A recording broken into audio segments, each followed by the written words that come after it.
La dernière étape va consister à rajouter ce qu'on appelle des teardrops. Donc les teardrops, ce qui veut dire larmes en anglais, ce sont des élargissements des pistes à l'endroit où elles se rattachent aux pastilles. Donc ça permet d'avoir une attache mécanique un petit peu plus forte et d'éviter les arrachements de pistes ou de pastilles quand on soude ou qu'on dessoude un composant. Donc pour faire ça, on peut régler les propriétés des teardrops en allant ici dans les options du CI et en choisissant l'item teardrops.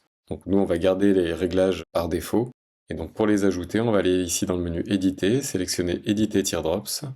Toutes les options par défaut vont bien, donc par défaut il ajoute des teardrops à la totalité des pistes et des pastilles existantes, avec les valeurs qui ont été réglées par défaut dans les options du circuit intégré. Donc si je clique sur OK et que je lui laisse le temps de calculer, on devrait voir apparaître assez rapidement voilà, les différents élargissements autour des pastilles.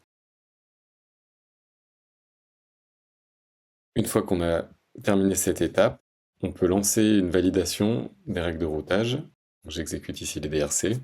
Et on voit qu'il nous reste des erreurs. Alors, en fait, ces erreurs, elles sont apparues pas au moment où on a ajouté les teardrops, mais au moment où on a ajouté le plan de masse et où on a laissé ici des zones de cuivre qui étaient connectées à rien du tout. Donc les fameux îlots qu'on a choisi de ne pas supprimer.